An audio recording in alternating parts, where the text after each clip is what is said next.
lebih bodoh dari orang Thailand? Apa kita lebih bodoh atau kita lebih malas? Atau kita lebih apa? We must find an answer. Kita harus tanya. Itu yang harus kita tanya kepada ahli-ahli perpajakan kita. Ya kan? Kita 10%. Di zaman Orde Baru pernah 14%. Kenapa sekarang turun? Ya. Katanya Orde Baru jelek. Ya.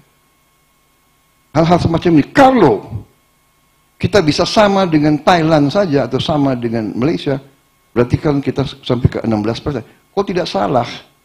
Thailand sudah 18%. Katakanlah 16%. Kalau kita naik dari sekarang 10,8, 11%, kita naik ke 16%, berarti kan naiknya 5%. 5% dari GDP kita, ya, itu 75 miliar dolar. Hanya dengan perbaikan manajemen. Pasti para pakar nanti bisa menemukan. Ya. Mungkin dengan tambah komputerisasi, pakai digitalisasi, pakai banyak yang bisa di... Tapi itu, jadi naiknya itu bisa langsung 75 miliar dolar. Apalagi kalau bisa sama dengan Vietnam. Mungkin kita naiknya bisa 90 miliar dolar.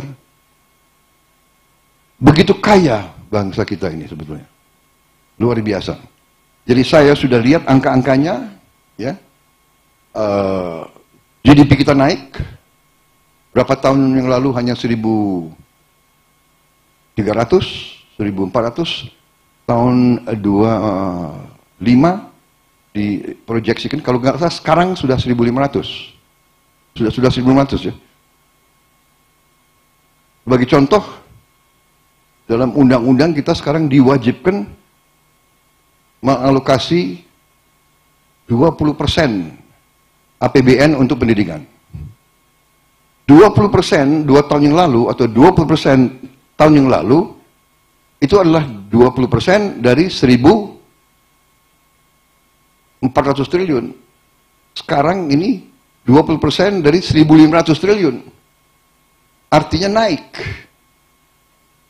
Jadi kita punya uang yang bisa dipakai untuk macam-macam. Itu kira-kira yang ingin saya sampaikan, saudara-saudara. Tadi disinggung masalah salah satu program strategis yang saya bersama Koalisi Indonesia Maju mengusung, antara lain makan bergizi untuk anak-anak Indonesia. Ini sangat strategis karena anak-anak Indonesia adalah masa depan Indonesia. Kalau tidak kita berani sekarang memberi gizi kepada anak Indonesia, 18 tahun lagi Indonesia akan mengalami sesuatu warga negara, suatu bangsa yang lemah. Lemah fisik, lemah otak. Kalau kurang protein di saat masih anak-anak, sel otak tidak berkembang, sel tulang tidak berkembang, sel otot tidak berkembang.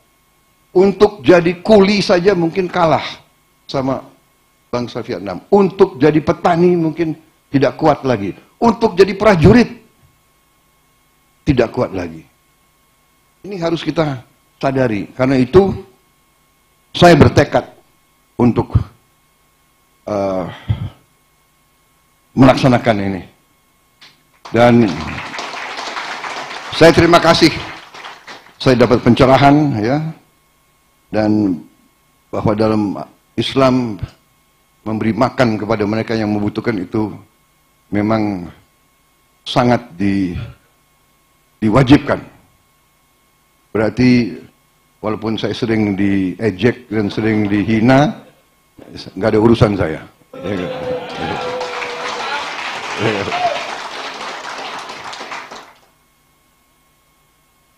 Saya tadinya agak sedikit shock waktu saya dapat nilai 11 dari 100.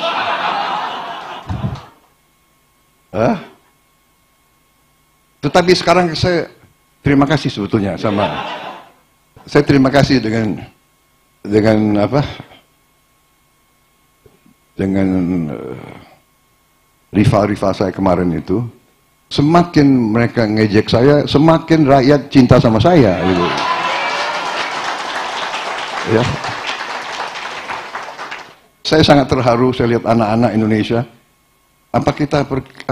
Bisa kita pertimbangkan Pak Hatta, Pak Zul. Usia nyoblos kita turunkan jadi 10 gitu. Kita menang besar, Pak. Saya terharu karena saya lihat ya di vlog-vlog itu ya, di sosmed ya, anak-anak nangis-nangis, marah-marah kalau orang tuanya nggak pakai kaos gemoy, ya kan? Padahal aku tadinya ngerti aja nggak apa itu gemoy itu. Memang PAN ini luar biasa ini.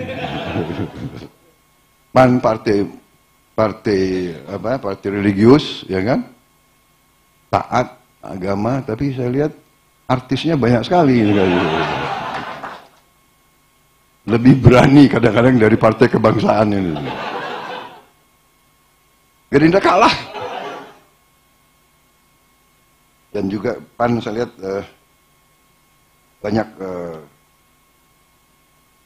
banyak kader-kader yang semangat, yang selalu gembira, senyum. Jadi inilah saya kira watak bangsa Indonesia, keinginan rakyat kita ingin pemimpin-pemimpin selalu gembira, selalu senyum, selalu rukun. Itu yang kita rasakan, ya kan? Mereka yang mau pakai